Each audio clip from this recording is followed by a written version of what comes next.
é um ótimo negócio fazer isso. Outra coisa, quando a gente está pensando nisso, a gente está sempre pensando que a gente quer migrar. Só que a Previdência Complementar não foi feita para os migrados, ela foi feita para os novos. E a gente tem que lembrar que o novo, para ele ser novo, ele precisa querer fazer um concurso público.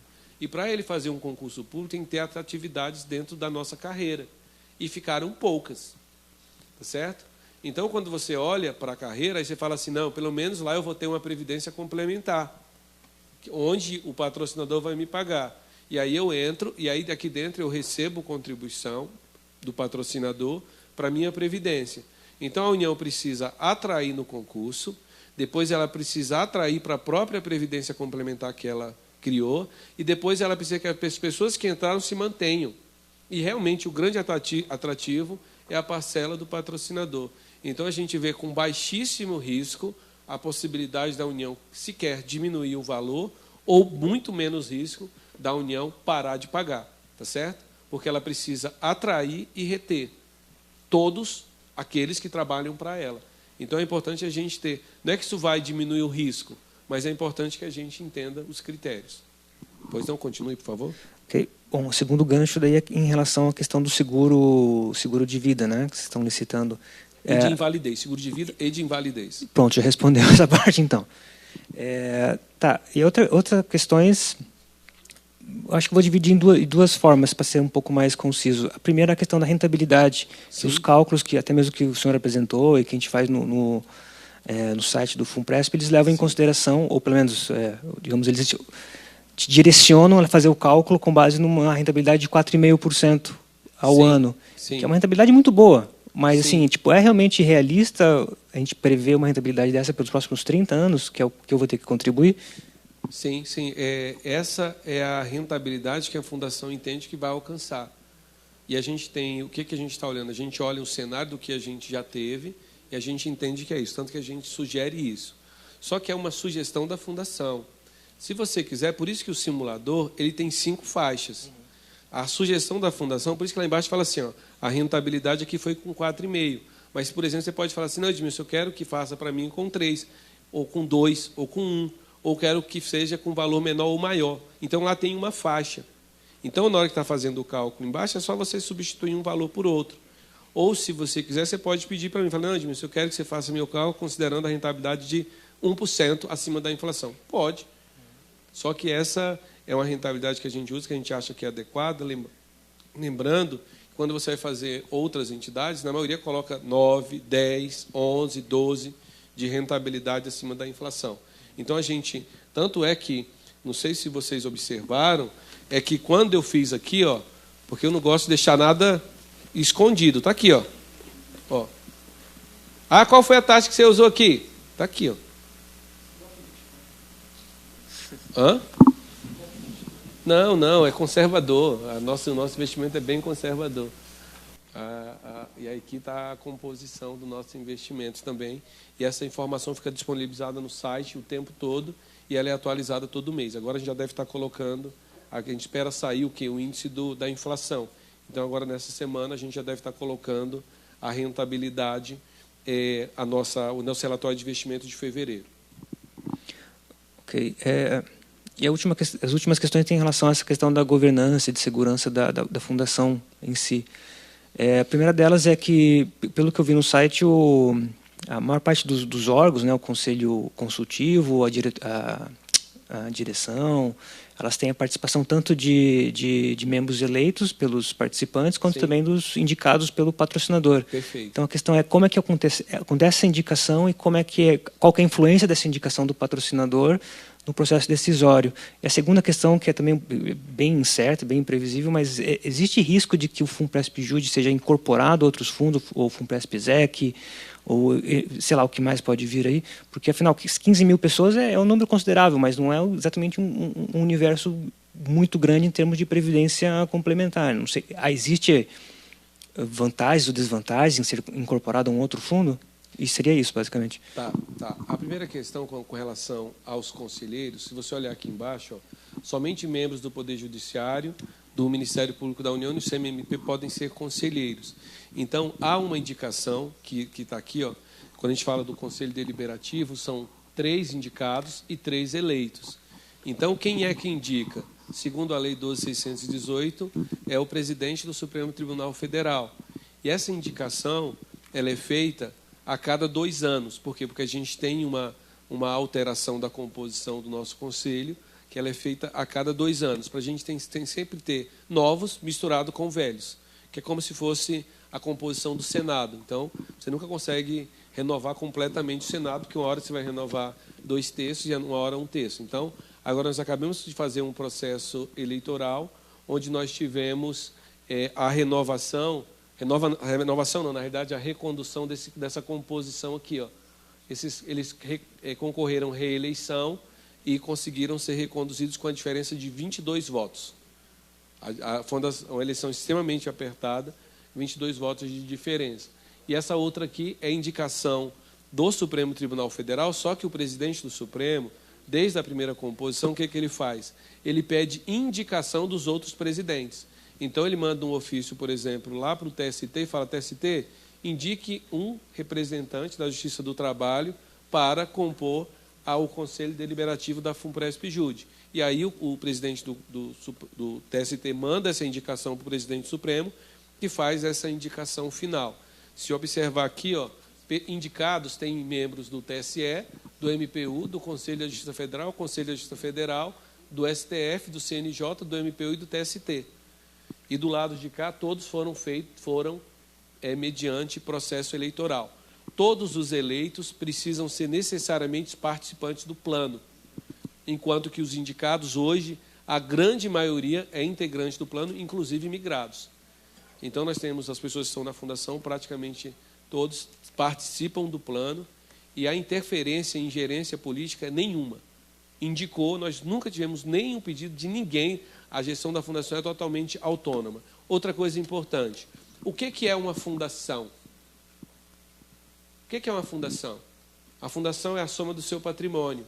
Qual é o patrimônio da fundação? É a soma do recurso de cada um dos seus participantes. Então, todos os recursos que estão lá são nossos.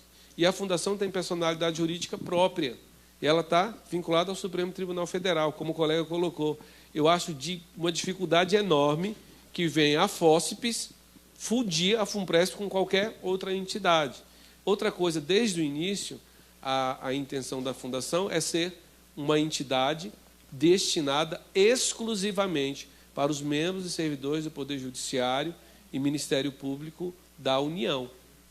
E a gente tanto entendeu isso que a gente conseguiu, dentro do prazo legal, que foi de 5 anos, entrar em ponto de equilíbrio. E não ache pouco.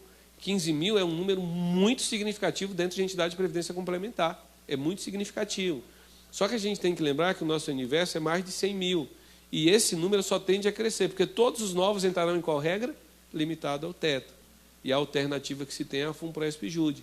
E a gente tem números muito legais que estão trazendo as pessoas. Tanto é que nós conseguimos 15 mil pessoas para entrar na FUNPRESP por conta da governança, por conta da nossa transparência. Nós temos isso aqui, gente, que é um negócio fantástico. Assim, eu entendo que é muito legal, eu acho que a Fundação acertou muito. Nós criamos esse portal de governança e transparência, que fica na internet. Você pode acessar aí do seu celular. Aqui você consegue ver tudo, ó, quanto nós temos de receita, quanto nós temos de patrimônio, quanto nós temos de contribuição, quanto nós temos de participantes. E aqui, ó, você pode saber, clicando na aba de despesa, quanto que a Fundação gasta com qualquer coisa que ela tem. Que a gente gasta com internet, você sabe. A gente tem todos os custos da Fundação relatados todos os meses para quem quiser ver na internet. Qual outra entidade que tem isso? Quem é que cuida de deixar tudo isso tão claro para todo mundo?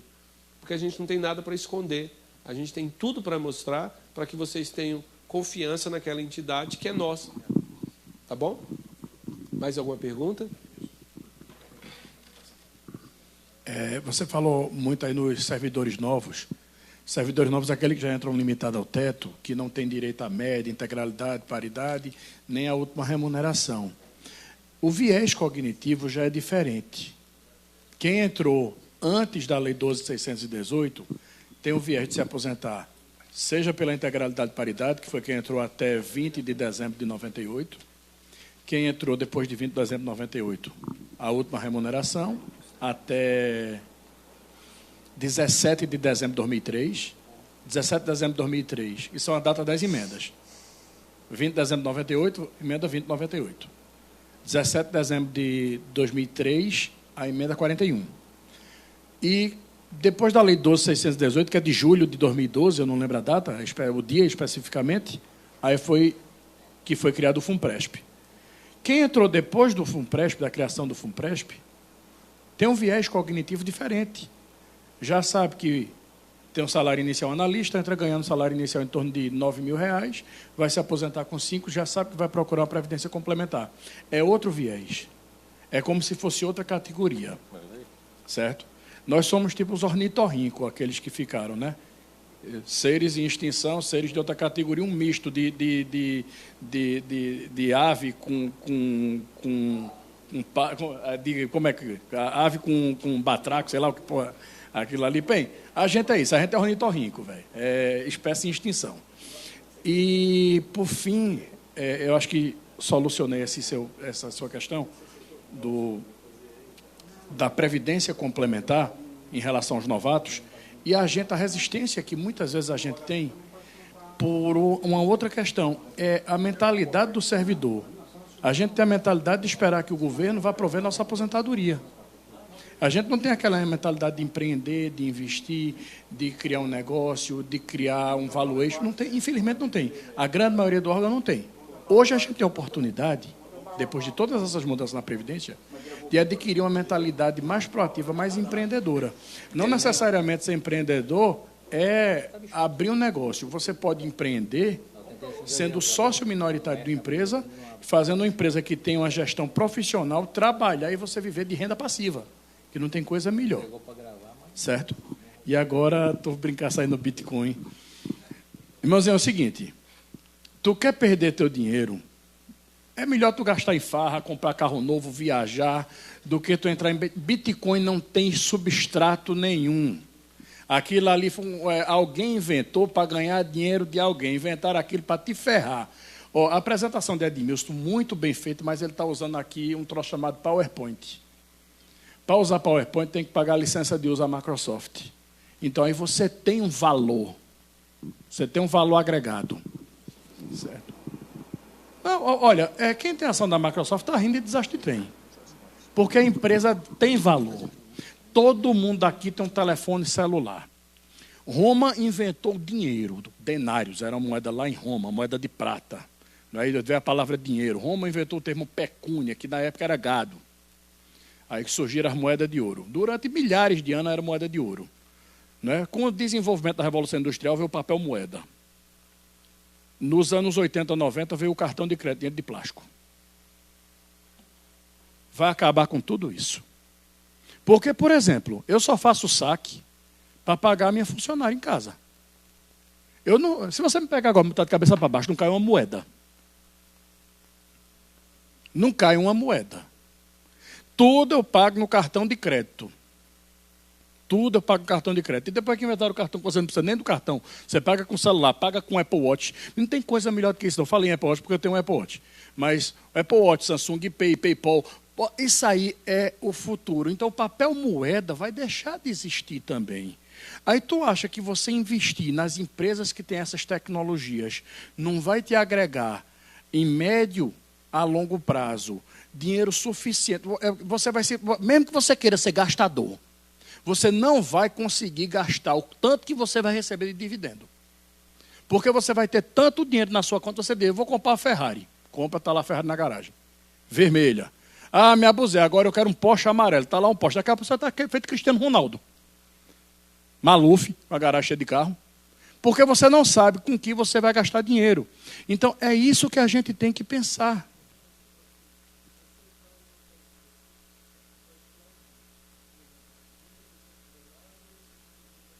Oxente, você está me estranhando.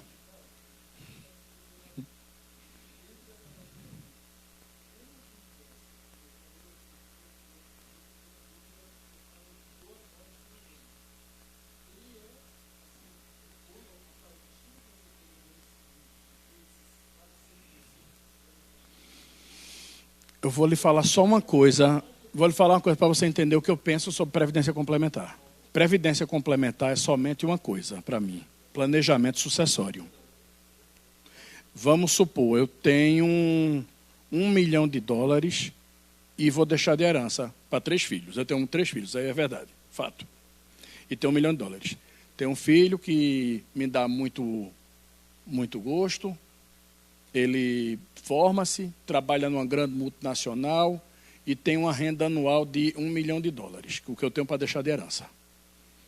E eu tenho outro filho que terminou um 2º grau a pulso, que não gosta de estudar, que o negócio dele é tocar pagode, dar cavalo de pau. Eu não sei se usa aqui esse termo cavalo de pau, né? No interior, lá em Pernambuco é que se usa isso. E, enfim, é como a gente chama lá, lá em Pernambuco, pirão perdido. Pirão perdido é aquele que não deu para nada. Com a previdência complementar, eu usando como um planejamento sucessório, eu não preciso respeitar a legítima dos herdeiros. Eu posso deixar nada para esse meu filho que me dá desgosto. E deixar tudo para os outros 2. Então, quando eu penso em previdência complementar, eu penso em previdência complementar como um planejamento sucessório. Porque previdência complementar, ela dá pouco acima da inflação, com segurança. Então, para mim, não é investimento. Só terminar. E por que o planejamento sucessório da previdência complementar é um instrumento importante? Você não vai ter despesa de inventário, não vai ter despesa de escritura, não vai ter despesa de registro, não vai ter despesa de partilha de bem, não vai ter despesa de ITCDM, de imposto, nada disso. A previdência complementar está isenta de tudo isso. E o juiz não mexe. O que você colocou lá, como percentual para cada um dos herdeiros, é aquilo que ficou. Ela não é obrigada a respeitar a legítima dos herdeiros. Certo? Em relação ao aporte do governo, eu endosso as palavras de Edmilson. Como é que vai atrair alguém para o serviço público se o serviço público paga menos do que certos cargos da iniciativa privada e vai dar a mesma aposentadoria? Como é que vai atrair bons profissionais para o serviço público se não tiver nenhuma vantagem? Então, a vantagem que tem é o patrocínio. De toda sorte, mesmo que tenha um patrocínio, você tem que entender o seguinte: ninguém vai ficar rico, ninguém fica milionário investindo em previdência complementar. O que você vai ter vai ser uma velhice digna e tranquila investindo em previdência complementar. Porque você vai ter um pouco acima da inflação. O CDI rende 6,39%. A gente tem inflação média no Brasil de 3,75%.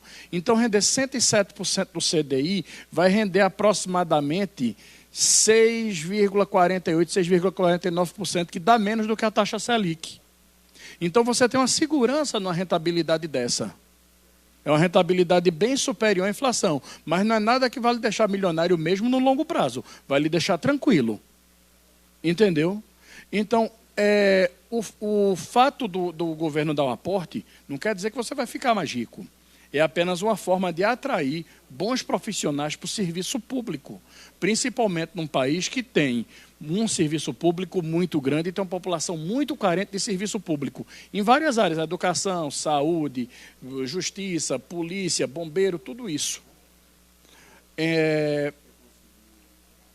Para fechar os argumentos,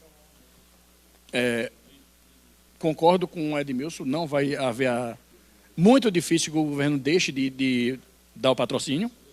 Esse patrocínio não vai lhe fazer mais rico, certo? E se você pode ganhar mais dinheiro na renda variável, você pode pensar no futuro, na previdência complementar, como uma forma de planejamento sucessório, que é o que eu penso. Não é uma coisa assim descartável a previdência complementar, mas é um instrumento muito útil quando se trata de planejamento sucessório. Útil e barato, e elimina conflitos. Pessoal, o Edmilson vai começar a fazer os cálculos. Deixa eu passar para ele aqui. Calma aí. Deixa eu só pedir uma coisa aqui, pessoal. Olha só. Isso. Eu preciso que vocês façam a lista, ou vocês dois aqui, ó. Você ajuda aqui a fazer uma lista. Deixa eu só fazer uma complementação que o colega disse ali. É porque quando ele fala de planejamento sucessório, realmente é importante o planejamento sucessório. Só que mesmo além do planejamento sucessório, é porque estão terminando de arrumar ali a impressora. Só estou falando mais um pouquinho. É porque mesmo além do planejamento sucessório, você tem na Previdência Complementar realmente essa segurança. E a questão que eu acho que é o grande problema é quando você quer misturar tudo no mesmo instrumento. Tudo que ele fala eu acho adequadíssimo, só que não é adequado, ao meu ver, você fazer isso com o recurso que você tem da Previdência. Que você teria que fazer um recurso específico para a Previdência. Então, qual que é a nossa sugestão? Se você acha que deve fazer isso, faça o valor patrocinado na Funpresp-Jode e a diferença dessa forma. Porque aí você vai ter uma parte segura e a outra parte você luta para ganhar dinheiro. Pode, não tem problema. Mas se você também é uma pessoa conservadora e não gosta disso, o ideal é que faça tudo na Previdência. Não tem nenhum pecado fazer dessa forma. Agora, tem gente que é mais arrojada e quer fazer tudo. Eu acho arriscado. Agora, depende do seu perfil. Depende do seu perfil. Tá bom? Eu vou encerrar aqui no telefone e já vou fazer os atendimentos no telefone. Tá de loucura, né? Tá, deixa eu só finalizar aqui. Tá, pessoal? Obrigado. Tá, pessoal, eu preciso que vocês tenham o contra-cheque e o SAL, e se vocês tiverem o valor do benefício especial. Tá? Então, quem tiver o cálculo, isso é bem rapidinho. Não, tudo bem. Eu só estou dizendo para as pessoas o que precisam ter, tá bom? Não, quem não tiver o benefício especial, eu faço a projeção na hora. Só que o detalhe é o seguinte, eu vou atender pela ordem, e aí, assim, tem que ter um pouco de paciência. E aí também eu queria fazer um segundo pedido. Não perguntem muito